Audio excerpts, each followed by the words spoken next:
اس کا مطلب ہے کہ پھر ایران جو ہے وہ باقاعدہ نیوکلیر بنا رہا ہے، بم بنا رہا ہے۔ دیکھیں ایران کا جو جس وقت ان کے 5+1 کے ساتھ مذاکرات ہوئے تھے تو اس وقت 20% تک وہ انریچمنٹ کر رہا تھا یوریم کی، اور 20% جو ہوتا ہے نا یہ بڑی فگر ہوتی ہے ایٹم بم بنانے کی، اور اس کے مطابق، اس فیصلے کے مطابق، اس ایگریمنٹ کے مطابق 3.6 سے آگے نہیں بڑھنا تھا۔ آئی اے ای یہ دعویٰ کرتی ہے کہ انہوں نے بتدریج اپنے آپ کو 20% سے وہ نیچے لے کر آئے، لیکن کچھ دعوے اس طرح کے بھی ہیں کہ نہیں ایسا نہیں ہوا، بلکہ وہ اس کو بڑھاتے چلے گئے، اور یہاں تک بات ہوتی ہے کہ وہ 60% تک انریچمنٹ تک پہنچ گئے تھے۔ اور اب جو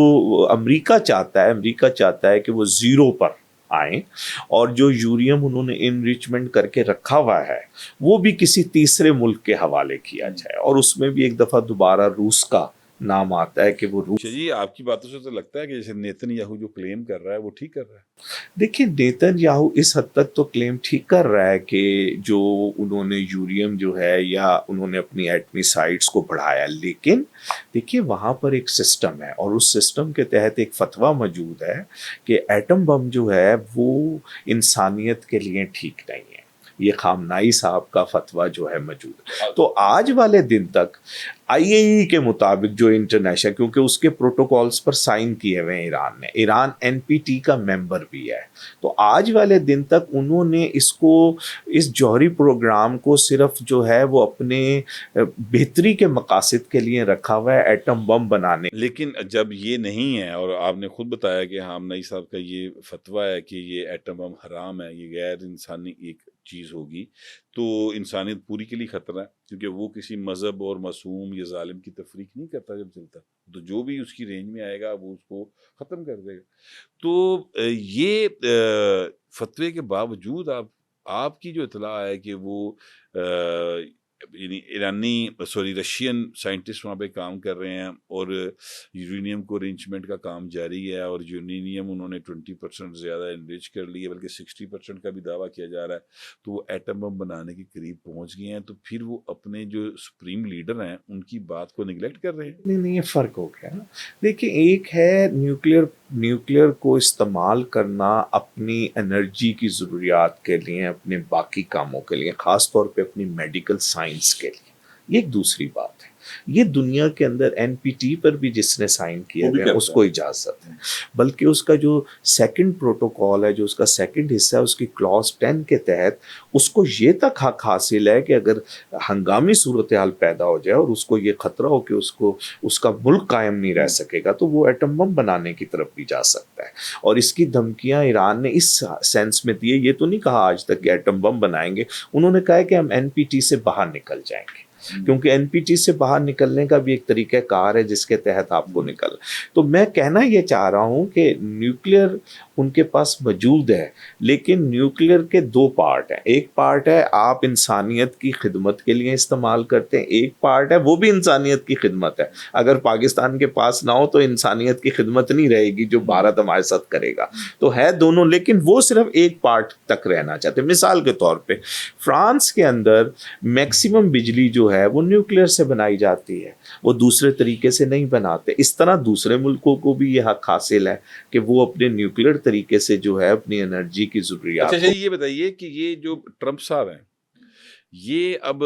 کہتے ہیں میں نے 2 ہفتے کے لیے کہا کہ چلیں ابھی میں ٹائم دیتا ہوں، چیزوں کو ٹھیک کر لیں۔ مذاکرات بھی آج کل کے دن میں ہوئے ہیں جرمنی، فرانس اور انگلینڈ کے ساتھ ایران کے،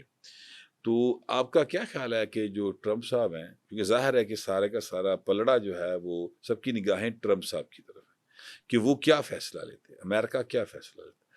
تو آپ کے خیال میں ٹرمپ صاحب نے جو 2 ہفتے کا ٹائم دیا ہے، اس کے بعد اس دوران میں جنگ رک جائے گی، ختم ہو جائے گی، سیز فائر ہو جائے گا، یا پھر فائنلی امریکہ بہادر کو آنا پڑے گا جیسے کہ وہ عراق میں آیا،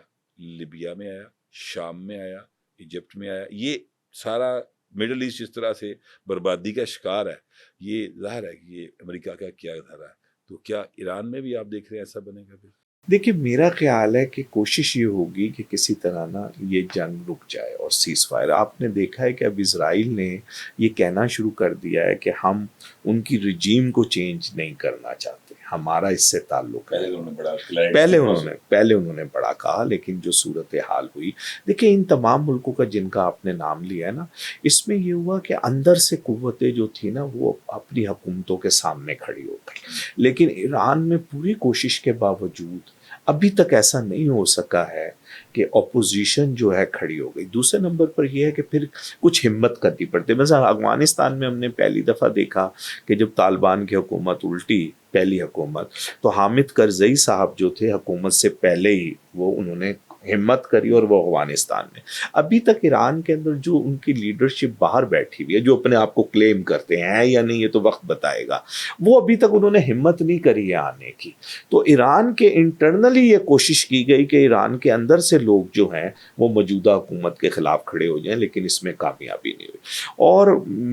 میرا یہ کہنا ہے, میں یہ تجزیہ سمجھتا ہوں کرنا چاہیے, امریکہ نے بھی اگر حملہ کیا نا ایران کے اوپر, تو میرے مطابق ایران کی جتنی سائٹس ہیں ان سب کا ختم ہونا مشکل ہو جائے گا. نیوکلیر سائٹ ان کے, دیکھیے ان کی جو نیوکلیر سائٹس ہے اس کے لیے ضروری ہے کہ آپ جو کلسٹر بم جسے ڈیزی کٹر کہا جاتا ہے, اس کم سے کم 30,000 پاؤنڈ سے لے کر 35,000 پاؤنڈ تک ہونا چاہیے. اگر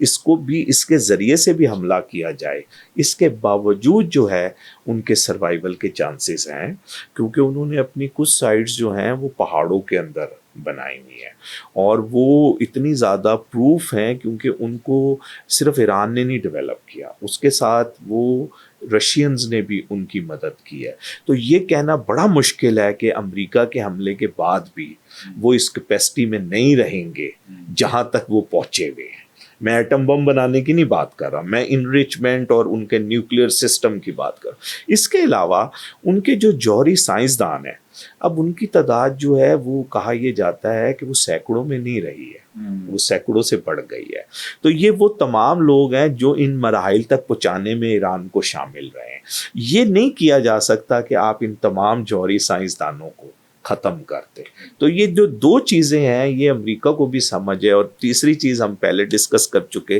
کہ اگر رجیم چینج نہیں ہوتی یا آپ اس طرف نہیں جاتے تو پھر صورتحال کیا بنے گی اس کے بعد, اور اس پورے خطے کے اندر کیا صورتحال ہوگی. اور اگر ایران جو ہے اس کی حکومت بھی بچ جاتی ہے, وہ انٹیکٹ بھی رہتا ہے, کیونکہ دیکھیں یہاں پر اگر ہم ابھی دیکھیں تو ہمارے جو خود برآمدہ بگٹی صاحب ہیں, انہوں نے جو آخری آرٹیکل لکھا ہے جو اسرائیل میں چھپا ہے, انہوں نے کہا ہے کہ یہ بیسٹ موقع ہے بلوچستان کی آزادی کے لیے, ایرانی بلوچستان. انہوں نے کہا کہ اس وقت جو ہے آپ ہماری مدد کریں اور ہم کریں. اب اس کا کیا مطلب ہوا, اور یہی بات کہی جا رہی ہے کہ پاکستان نے بھی ٹرمپ کو بتائی ہے کہ اگر آپ نے اس طرح کی صورتحال پیدا کی گئی کہ بے یقینی پیدا ہو گئی, تو صرف ایران تک وہ بے یقینی نہیں رہے گی. وہ بے یقینی اگر وہ کہہ رہے ہیں جیسے کہ کردوں کو بھی کھڑے ہو جانا چاہیے, بلوچوں کو بھی کھڑے ہو جانا چاہیے, عربز جو رہتے ہیں وہ بھی کھڑے ایران کے اندر, وہ تو یہ صورتحال پھر کدھر جائے گی. تو جو پورا خطہ ہے, مثال طور پاکستان ہے, ترکی ہے, اگر کرد کھڑے ہو جاتے ہیں اور کردوں کا ایک ہو جاتا ہے تو سب سے زیادہ پریشانی ترکی کے اندر پیدا ہو جائے گی. بلوچ جو ہیں وہ صرف ایران میں نہیں رہتے, پاکستان میں بھی رہتے ہیں, اور 2 صوبے جو ہیں افغانستان کے بھی ہیں. اور اگر آپ 4 مہینے پیچھے کے ہر بہار مری صاحب کے آرٹیکلز دیکھیں جو اسرائیل میں چھپتے رہے ہیں, وہ پورے بلوچستان کی بات کر رہے تھے, جس میں افغانستان, ایران اور پاکستان تینوں کی بات کر. تو یہ جو سچویشن ہے یہ بھی اصل میں امریکہ نے دیکھ لیا ہے, اور فرانس کے صدر نے تو بہت اوپنلی کہا کہ لیبیا میں آپ یہ کر دیکھ چکے ہیں رجیم چینج کو, لیکن کیا ہاتھ آیا آپ کے. آج والے دن تک جو ہے خانہ جنگی ہے لیبیا. اصل میں تو بات یہ ہے کہ خانہ جنگی تو لیبیا میں ہے نا سر, امریکہ کے ہاتھ تو وہاں کے معدنیات لگی ہیں, وہ بھی نہیں لگ سکے نا ابھی تک. چلیں ان کا مقصد تو یہی تھا نا, جو عراق تھا اس میں بھی ان کا مقصد یہی تھا, وہاں پہ بھی انہوں نے جھوٹ بولا. اور یہ لیبیا کے حالات آپ دیکھ لیں, پھر جو شام میں انہوں نے کیا ہے وہ. بٹ صاحب یہ سارے ملکوں کی آبادی بہت تھوڑی تھی. ایران کا معاملہ ڈفرینٹ ہے, یہی میں اسی طرف آ رہا ہوں کہ جی ایران کا معاملہ ذرا ڈفرینٹ. اچھا اب یہ بتائیے کہ ابھی ریسنٹلی ہمارے جو ہیں فیلڈ مارشل آرمی چیف جناب عاصم منیر صاحب، ان کی ملاقات ہوئی ہے جناب ٹرمپ صاحب کے ساتھ، اور اس ملاقات کے بعد جو ایک آفیشیل ورڈ امریکنز کی طرف سے آیا وہ ٹرمپ صاحب کی زبان سے آیا، اور انہوں نے یہ کہا کہ پاکستان جو ہے وہ اسرائیل کے بارے میں اچھا نہیں سوچتا، ٹھیک ہے، بیڈ کا لفظ انہوں نے استعمال کیا، انہوں نے کہا کہ ان کی کوئی دشمن ہی نہیں ہے، نہیں انہوں نے بیڈ کا لفظ استعمال انہوں نے کیا کہا ہے، لیکن وہ کوئی ان کے بارے میں اچھی رائے نہیں رکھتے، یہ اگر میں نرم الفاظ میں بات کروں تو یہی مطلب ہے، ٹھیک ہے، اور پھر انہوں نے کہا کہ وہ ایران کو ہم سے زیادہ جانتے ہیں، ٹھیک ہے، تو اس کا کیا مطلب لیا جائے؟ دیکھیں 300 سے 400 سال تک اس خطے میں جہاں میں اور آپ بیٹھے ہوئے ہیں یہاں فارسی بولی جاتی تھی،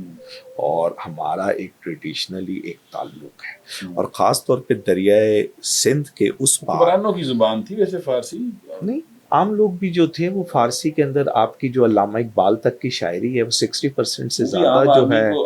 60% سے زیادہ آرمی جو عام آدمی ہے فارسی اس کو نہیں، اس زمانے کے اندر تو فارسی جو تھی نا، دیکھیں وہ لوگ سمجھتے تھے، نہیں جب علامہ اقبال پیدا ہوئے اس وقت تو آفیشیل لینگویج نہیں تھی، لیکن ضرورت اس لیے تھی کہ یہاں کا جو طبقہ تھا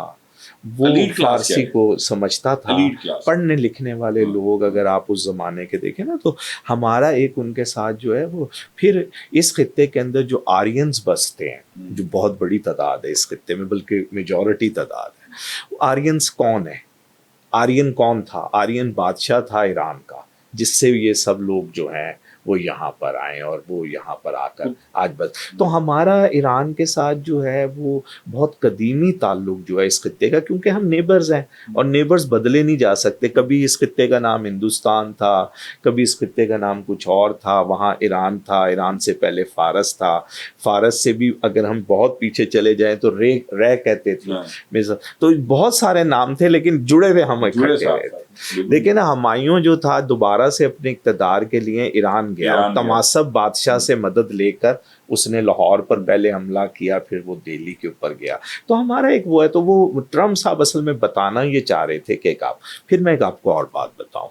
جو پچھلا سال گزرا ہے اس کے آخری حصے کے اندر بہت عرصے کے بعد ایران کے چیف آف آرمی سٹاف نے پاکستان کا دورہ کیا، اور کہا یہ جاتا ہے کہ اس وقت بڑی برف پھینکی، اور عاصم منیر صاحب نے ان کو بتایا، یہ اس واقعے کے بعد کی بات ہے جب ہم نے ایک دوسرے کے اوپر میزائل مارا،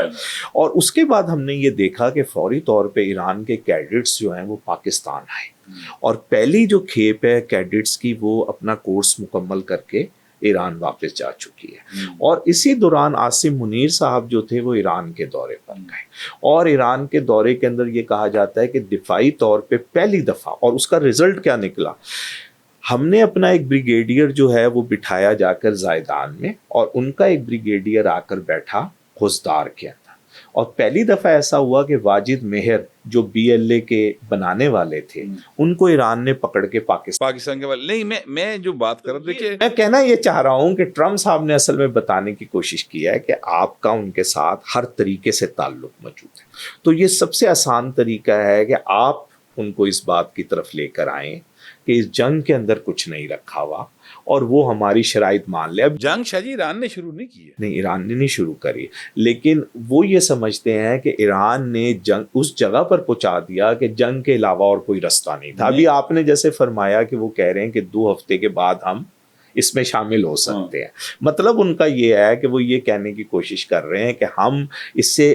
حتی الامکان کوشش کر رہے ہیں کہ جنگ سے پیچھے رہیں۔ یہ بتائیے کہ اسرائیل کو کیوں نہیں سارے سمجھاتے کہ وہ انسان کا بچہ بنے؟ میرا خیال ہے کہ انہوں نے اس کا بھی جملہ کہا کل، انہوں نے کہا کہ اسرائیل کو جنگ، ان سے یہ کہنا کہ وہ فضائی حملے بند کر دیں یہ ذرا مشکل کام ہے، لیکن یہ نہیں کہا انہوں نے ناممکن کام ہے۔ اور اگر کل ہم جو ابھی آپ نے جیسے فرمایا کہ 3 وزرائے خارجہ کی ایرانی وزرائے خارجہ سے ملاقات کو دیکھیں تو وہاں پر بھی ان کی طرف سے، خاص طور پہ فرانس کی طرف سے یہ آیا ہے کہ ان کو اپنے حملوں کو جو ہے وہ بند کرنا پڑے گا اسرائیل کو۔ تو اب اس کا مطلب دنیا ان کی طرف بھی پریشر ڈال رہی ہے اگر یہ جنگ کو روکنا ہے، کیونکہ ایران ایک ہی بات کہہ رہا ہے، وہ کہہ رہا ہے کہ اگر وہ فضائی حملے روک دیں گے تو ہم اپنے میزائل حملے روک دیں گے، لیکن جو کل فرانس نے اور باقی ملکوں نے بات کہی ہے نا، وہ اب آگے کی بات کر رہے ہیں، اب وہ صرف انریچمنٹ کی بات نہیں کر رہے، وہ یہ کہہ رہے ہیں کہ جو آپ کے بلاسٹک میزائلز ہیں ان کو بھی آپ کو یہ بتائیے پھر آپ اس صورتحال میں ایران اسرائیل کانفلکٹ میں تو ظاہر ہے کہ اب سارا خطہ ہی آ جائے گا، تو اس کو اب آپ کس طرف جاتا دیکھ رہے ہیں مستقبل لیکن میں مستقبل قریب میں یہ حالات جو ہیں سیز فائر ہو سکتا ہے، لیکن اس حالات کے اندر بہتری آنا دونوں ملکوں کے اندر وہ میرا خیال ہے مشکل ہے، کیونکہ ایران میں جب سے انقلاب آیا اس سے پہلے 79 سے پہلے ایران ان ملکوں میں شامل تھا جس کے اسرائیل کے ساتھ ڈپلومیٹک ریلیشنز تھے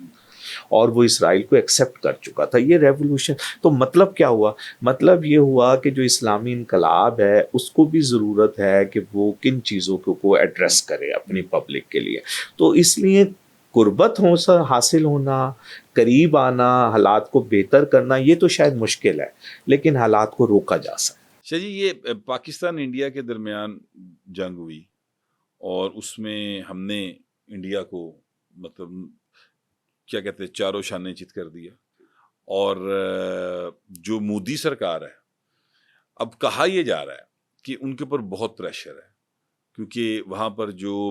راہل گاندھی اور ادروائز جو اپوزیشن ہے وہ بہت زیادہ وہاں پر مودی سرکار کو آڑے ہاتھوں لے رہی، اور پھر نومبر میں بہار میں الیکشن ہے، تو یہ ایک خیال پایا جاتا ہے کہ اکتوبر میں شاید مودی سرکار دوبارہ حملہ کر دے پاکستان پر، کیونکہ وہ کسی بھی دوسرے ملک کی ثالثی قبول کرنے کو تیار نہیں، اور وہ پاکستان کے ساتھ کوئی گفتگو کرنے کو بھی تیار نہیں۔ آپ کے خیال میں یہ ایسا ممکن ہے کہ انڈیا دوبارہ حملہ کر دے؟ انڈیا سے کسی چیز کی بعید نہیں ہے، میں نے اپنے کالم میں لکھا تھا کہ انڈیا ضرور یہ کوشش کر سکتا ہے کہ نئے الیکشن سے پہلے وہ پاکستان پہ حملہ کرے، لیکن بات پھر وہیں آ جاتی ہے، کیا وہ اس پوزیشن میں آ گیا ہے کہ وہ پاکستان سے جو ابھی آپ نے لفظ استعمال کیا چاروں شانے چت، کیا اس کا بدلہ لے سکتا ہے؟ تو آج والے دن تو اس کا جواب ہے نفی میں، ایسا نہیں ہو سکتا۔ جب ایسا نہیں ہو سکتا تو کیا مودی صاحب اس بات کو مزید افورڈ کریں گے کہ ایک دفعہ دوبارہ ان کو پھینٹی پڑے، ان کو مار پڑے؟ تو یہ ہے جو $1 ملین کا سوال ہے کہ وہ ایسا کر سکتے ہیں یا نہیں۔ آج والے دن تک تو یہ صورتحال ہے کہ اگر وہ F-35 بھی خرید لیں تو سن 1932 سے پہلے F-35 ان کو نہیں ملے گا۔ تو یہ ساری صورتحال، رافیل کا تو دیکھیں نا، کل بھی یہ ہوا ہے کہ فرانس کے جو وزیر تھے وہ جو ہوا بازی کا شو ہو رہا تھا اس میں رافیل میں جا کر بیٹھے تو وہ باہر نہیں نکل پا رہے تھے، وہ اس میں پھنس گئے تھے۔ تو رافیل کے تو شاید برے دن چل رہے ہیں انڈیا کی وجہ سے، ویسے تو نہیں چل رہے تھے کیونکہ دنیا میں انڈیا پہلا ملک نہیں تھا جس نے رافیل کو خریدا، کوسوو نے خریدا سب سے پہلے، انڈونیشیا نے لیا، UAE نے لیا، بہت سارے ملکوں نے، لیکن انڈیا نے اس کا بیڑا گرک کر دیا۔ تو اس لیے بات ایک اور بھی ہے، دیکھیں اسے بھی سمجھنے کی ضرورت ہے، ہمارے لوگوں نے بہت زیادہ وہ کر دیا۔ جنرل سہر صاحب جو مرزا صاحب ہیں، انہوں نے سنگاپور میں کہا کہ ہم نے وہ 4 دن کی لڑائی خود لڑی ہے۔ ابھی ہمارے عاصم منیر صاحب نے بہت اہم بات کری پاکستانیوں سے گفتگو کرتے ہوئے واشنگٹن میں، انہوں نے کہا کہ یہ جو جنگ ہوئی ہے اس میں ضرور ہم نے چیزیں چائنا سے خریدی تھی لیکن اسے استعمال کرنے والے ہمارے، تو اس بات کو سمجھنے کی ضرورت ہے کہ بنیادی طور پہ یہ پاکستان نے جنگ جیتی ہے، یہ جنگ کسی دوسرے نے نہیں جیتی، اور پاکستان جس جگہ پر آ کر کھڑا ہوا ہے، کیا ہندوستان میں اتنی جلدی یہ سکت آ گئی ہے کہ وہ پاکستان کو گرا لے؟ میرا جواب آج والے دن نفی میں ہے، ایسا نہیں ہو سکتا۔ اچھا جی، وہ تو بات یہ ہے کہ وہ تو مار کھا کے بھی مودی وہ یہی کہا جا رہا ہے اب کے مار، تو اب معاملہ یہ ہے کہ اس نے تو الیکشن جیتنا ہے، ان کا مقصد جو ہے مودی صاحب کا، ان کی پارٹی کا، وہ تو ہے کہ وہ بہار کا الیکشن کس طرح جیتے۔ جنگ ہو رہی ہوگی اس دوران، وہ ایک گودی میڈیا ایک جوش پیدا کرے گا، اس میں ان کا خیال ہے کہ شاید ووٹ نکل آئے۔ دیکھیں وہ جنگ، وہ دیکھیں اب جس وقت ہماری اور ان کی جنگ ہوئی اس وقت یہ خیال اچھا تھا کہ ایسا ہو سکتا تھا، لیکن آج اس خیال کو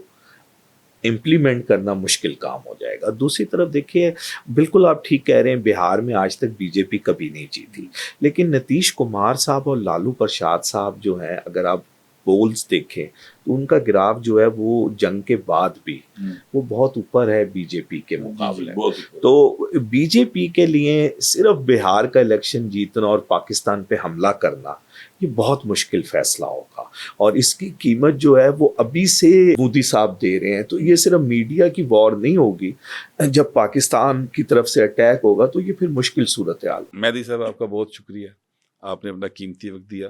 اللہ کرے جی کہ دنیا کے اندر کبھی جنگ نہ ہو. جو جنگیں چل رہی ہیں وہ امن کے ساتھ کی حالت میں وہ ملک آ جائیں اور انسان جو ہے وہ اپنی بنائی ہوئی تباہی کے آلات سے اپنے آپ کو فنا کرنے سے باز رہے. یہ ہمارا آج کا پروگرام تھا. اپنا فیڈ بیک ضرور دیجیے گا. آپ سے ملاقات ہوگی اگلے ولاگ میں. اللہ حافظ.